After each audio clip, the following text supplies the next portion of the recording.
দুনিয়ার বিচার করো। আল্লাহ দুনিয়ায় থাকতে খেয়াল করেন, যাদের বাড়ি কোরআন আছে যত্ন করেন না, পড়েন না বাবা, বছরের মধ্যে একটা পৃষ্ঠা খুলে পড়েন না। ঘরের ভিতরে কোরআন পড়নেওয়ালা বানাবেন। কোন পরিবার আছেন বলতে পারবেন? আপনাদের বাড়ির 7-এর উপরে যাদের বয়স আছে বুড়ো পর্যন্ত, পরিবারের সব সদস্যগুলো কোরআন শরীফ পড়তে পারে, এরকম পরিবার কয়জন আছে?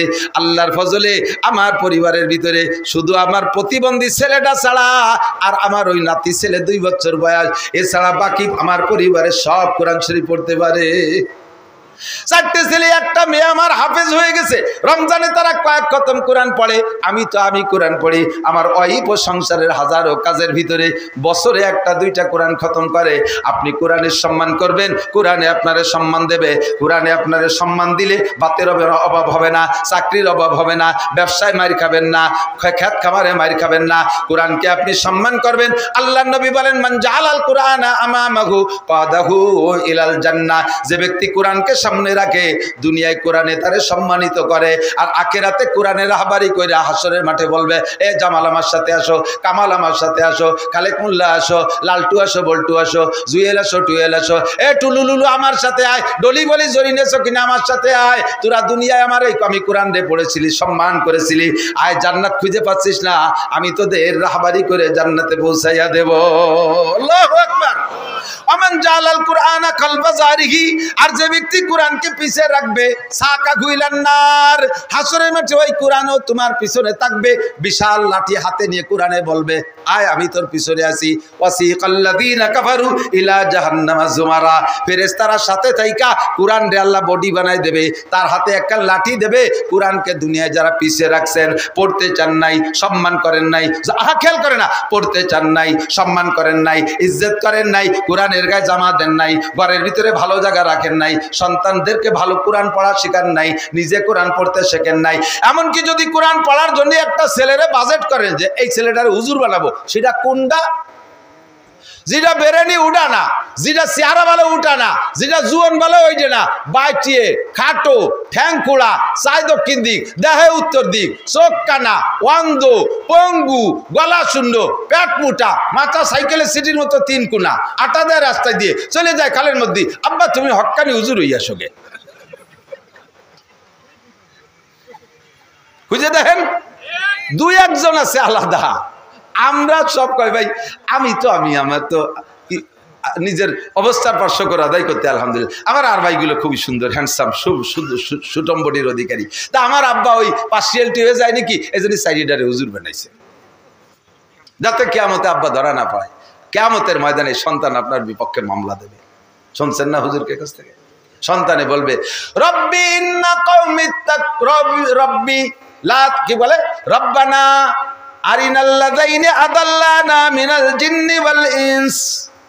জিন আর ইনসানদের মধ্যে থেকে যারা আমাদের গার্জিয়ান ছিল, ওরা আমাদেরকে ধ্বংস করছে। একটু দেখো, ওকে একটু দেখো, কারে কারে দেখো, কাব্বারে দেখো আর মারে দেখো, দেখি এর ভিতরে তো দোজকে কয় না, ওভাবে হবে না, আমি একটু দেখো কি এরবি ক, তা নাহলে দেখাবো না। কারণ না আলহুমা তাহতা আকদামিনা, পাত তলে ফেলাইয়া সুপায় একটা পাড়া দেবো আব্বারে। মার বুকের উপরে উঠে লাফাবো, যেই মার বুকের দুধ খাইছি ওর বুকের উপরে উঠে আমি লাফাবো। আব্বার গাড়ে পাড়া দিয়ে দোজকে যাবো। রব্বানা আতিহিম দাইফাইনা মিনাল আযাব। আর আমার চোখের সামনে আমার ভাষা যদি একটা বাড়ি দেয় ফেরেশতারা, আমার আব্বারে দিতে হবে 2 দিয়ে, মারও 2 দিয়ে দিতে হবে। কেন তুই এরকম খেপলি কেন? কয় যে আদাল্লানা, উনরা আমাদের গুমরা করছে। ছোটবেলায় কিছু বুঝতাম না, কেজি স্কুলে আমরা চিনতাম না, নুরানি মক্তব চিনতাম না, তা উনি আমারে নুরানি মক্তবে না দিয়ে কেজি স্কুলই দিয়েছে কে? এরপরে আরবি না পড়ায় ইংলিশ মিডিয়ামে দিল কে? ইংলিশ মিডিয়ামে দিয়ে সে আনতে প্রাইমারি পাস করার পর আবার হাই স্কুল, তাও ইংলিশ মিডিয়াম। ওই ভিকারুন্নিসা, খয়রাতুন্নিসা, সেই সমস্ত দামি দামি স্কুলই দিয়ে লাখ লাখ টাকা খরচ করে আমার আজকে ইহুদ নাসারা খ্রিস্টানদের কালচারে চালাইয়া আজকে আমার জাহান্নামী বানাইছে। আমার যে আব্বা মা আমার ব্যাপারে এত ত্রুটি করেছে, এত অবহেলা করেছে, আমার পায়ে কুড়াল মারছে, ওই আব্বা মা বেচতে গেল না দোজকে গেল, ও আমার দেহা দরকার নাই, গেটি ধরে পাত তলে ফেলাইয়া আমি দোজকে যাব। আল্লাহকে লিকুল্লিন দে ফাইন, তুই তো কলি তোর বাপের দাবি ডবল দাবি করছে, ওটা দিয়ে দিলাম তোর বাপরে, তোরও ডবল হবে। আমার ডবল হবে কে? যেদিন তুই ওই মৌলানা নাসির সাহেব, ওহিদ সাহেব এদের বয়ান শুনছিলি, তারপরে স্টার্টিং গুলোই দিতি, খালি আব্বা আমার বর করে বসে রয়েছ, শেষ সময় তো তুমি একেবারে দুধ খাও না, ভালোই তো বোঝো, সেই সময় একটু স্টার্টিং করে দিতি, তা দিস নেই কেন? হ্যাঁ বাবু হিতাল্লা যে আবাল আহরে বা, তাই তো ঠিকই কইছে আল্লাহ, তাই দেওয়া গোষ্ঠী চোদ্দ বাইনি এবার সাই গোষ্ঠী বাড়ি কা।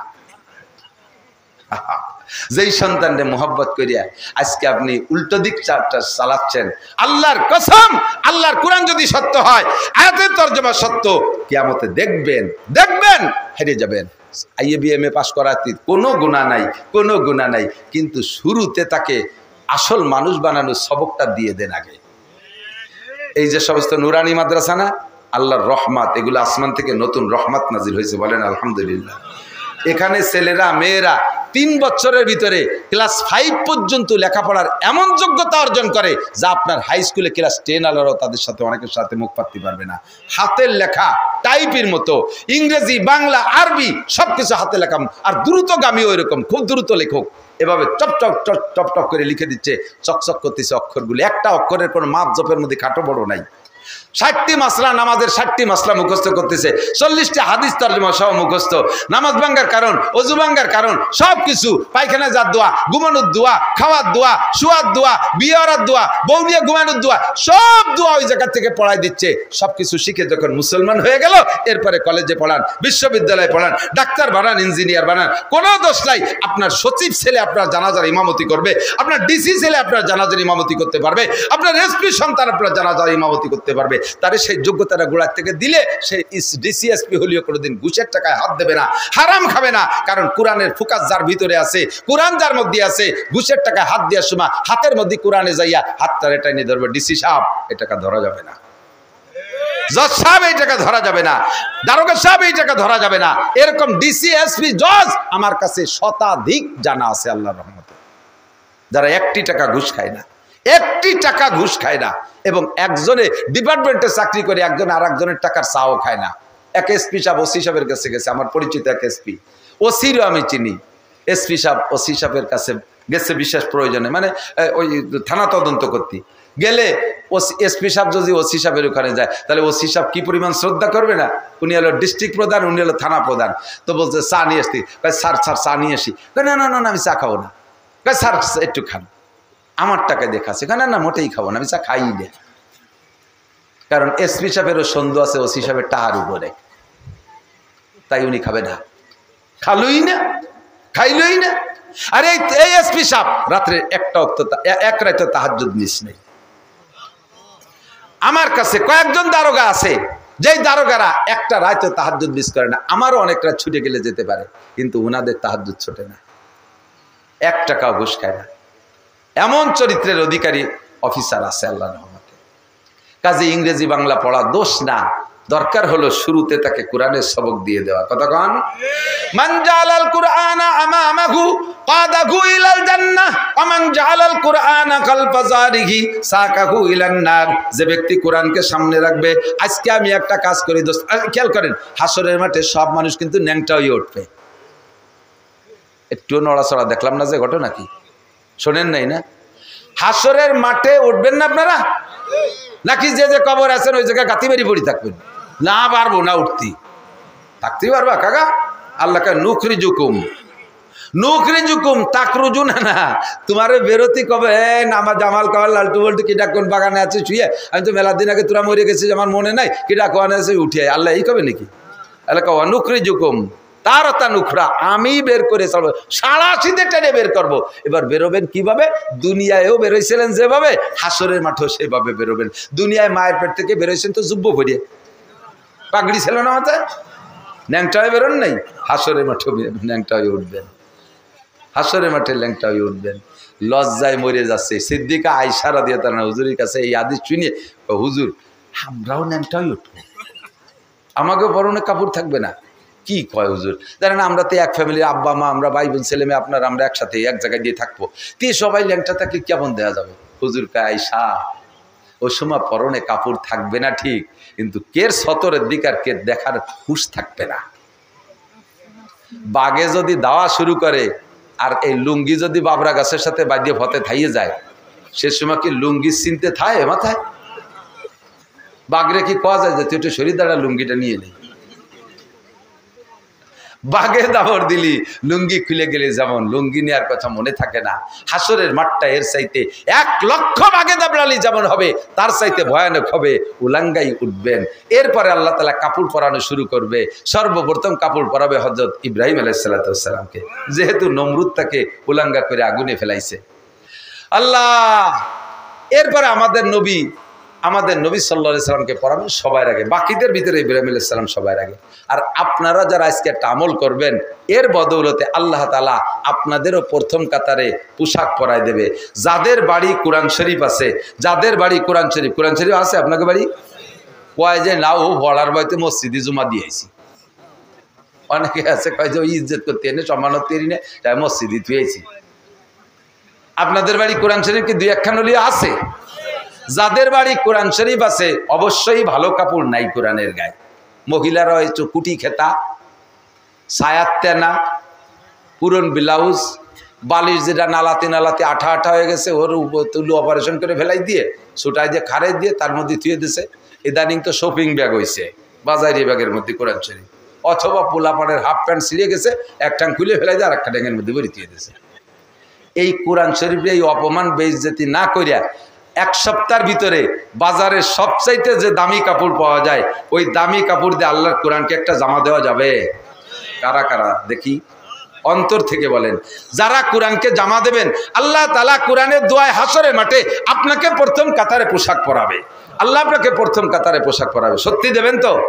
ওয়াদা খিলাফ করেন না, দেন, ইনশাআল্লাহ লাভ আছে। বলতে যে অনেক দূর সরে চলে আসি। আমাদের সংবিধান বইয়ের নাম কি? কোরআন। এই কোরআনে যখন অভিযোগ করবে আল্লাহ আর টিকা যায় না, ফলে না, জানে ফেলায় তুই, এর মধ্যে জিবরাইলকে পাঠা দেবে। জিবরাইল যাও, উম্মতের কপাল পড়ছে, কাগজ জায়গায় থাক, ভিতরে থেকে হরফ নিয়ে আসো। ওই রাত্রে ভিতরে থেকে আল্লাহ তাআলা হরফ নিয়ে যাবে, আর কোরআন শরীফে কোনো অক্ষর থাকবে না। এটা হলো জিবরাইলের 10ম নম্বর বার আসা। এরপরে আর দুনিয়ায় কোনো মোমেন্ট থাকবে না, সব পাইকারি কাফের আর কাফের হয়ে যাবে। আমাদের জন্য আল্লাহ পাক জালিকাল কিতাবু লা রাইবা ফি হুদাল লিল মুত্তাকিন, আমাদের পথ প্রদর্শনের জন্য, আমাদের রাহবারি করার জন্য সংবিধান বই পাঠিয়েছে কোরআনে কারীম। কথা বলুন ঠিক কি ঠিক না? কোরআন আমাদের জন্য রাহবার হিসেবে এসেছে। শুরু থেকে আলিফ লাম মিম বিসমিল্লাহির রহমানির রহিম আলহামদুলিল্লাহ থেকে শুরু করে একেবারে সূরা নাসের সিন পর্যন্ত আল্লাহ পাকের কালাম। কোনো একটা অক্ষর সম্পর্কে সন্দেহ করলে ঈমান নষ্ট হয়ে যাবে। ওর ভিতরে যত বিধিবিধান আসছে সব বিধিবিধান আমার বিশ্বাস করা ফরজ। প্রত্যেকটা আয়াতের সম্মান একই রকম। জায়গা মতো চলে আইছি, এতক্ষণ অস করি নেই, এইটুক কববিদায় এতক্ষণ ধরে বানাইছি। এমনি হলো দোয়ানোর সময় যে খেয়াল করেন পুরো কোরআন শরীফ সবটুকু আমার তেলাওয়াতের যোগ্য, সব জায়গা তেলাওয়াত করতে হবে। সাথে প্রত্যেকটা হরফে হরফে আলহামদুলিল্লাহ সূরার আ কই হামজা পড়লেও 10 নেকি, সূরার নাসের সিন কইলেও 10 নেকি। 10টা একটা হরফের বিনিময়ে আল্লাহ 10টা করে নেকি বরাদ্দ রেখেছেন। এই কোরআন শরীফের কোনো সূরা থেকে কোনো সূরা কম না, কোনো আয়াতের চেয়ে কোনো আয়াতের মর্যাদা কম না। তবে খেয়াল বিশেষ কিছু সূরা আছে, বিশেষ কিছু আয়াত আছে। এই সমস্ত আয়াত আর সূরার ফজিলত আল্লাহ পাক নিজেই বেশি দিয়েছেন। একটু খেয়াল করব, যেমন সূরা ইখলাস পুরো কোরআন শরীফের ভিতরে যে সূরা নামকরণ করা হয়েছে, নামকরণের কারণ আছে। এদিক তাকান, ওই সূরার ভিতরে যে শব্দগুলো আছে, আয়াতগুলো আছে, ওর ভিতরে ইম্পর্টেন্ট সবচেয়ে গুরুত্বপূর্ণ শব্দটা দিয়ে সূরার নাম করা হয়েছে। যেমন সূরা বাকারা, এই সূরা বাকারার ভিতরে বাকারার নাম রাখছে কেন? বাকারাতুন মানে গাই। কদ্দুর যাইয়ে হযরত মুসা আলাইহিস সালামের জামানের একটা গায়ের কিচ্ছা ওর মধ্যে আছে, এই জন্যই বাকারা। এক সূরার নাম নামাল কেন? নামাল মানে পিপিলিকা। এই নামাল পিপিলিকার কিচ্ছা, নামলায় সুলাইমানের সাথে পিঁপড়ের কিচ্ছা ওই সূরার মধ্যে, এই জন্যই সূরা নামাল নাম রাখছে। সূরা ইয়াসিন কারণ প্রথম শব্দ ইয়াসিন, কিন্তু সূরা ফাতিহা আর সূরা ইখলাস এই দুটো সূরার নাম রাখছে, এই যে শব্দ দিয়ে নাম রাখছে ওই শব্দ সূরার মধ্যে নাই। সূরা ফাতিহার মধ্যে আল ফাতহু শব্দ কোনো জায়গা নাই, অথচ তার নাম ফাতিহা। আর সূরা ইখলাস তার ভিতরে ইখলাস শব্দ কোনো জায়গা নাই। কুল হুয়াল্লাহু আহাদ আল্লাহুস সামাদ লাম ইয়ালিদ ওয়া লাম ইউলাদ ওয়া লাম ইয়াকুল লাহু কুফুয়ান আহাদ, কোন জায়গায় ইখলাস আছে? সূরা ইখলাসের একবার যদি পড়েন 10 পারা কোরআন শরীফ পড়ার সওয়াব। এই সূরা ইখলাসকে যদি পরপর 3 বার পড়েন আপনার আমলনামায় পুরো 1 খতম 30 পারা কোরআন শরীফ পড়ার নেকি লেখা হয়ে যায়। সুবহানাল্লাহ কইছেন, খুশি আছেন তো?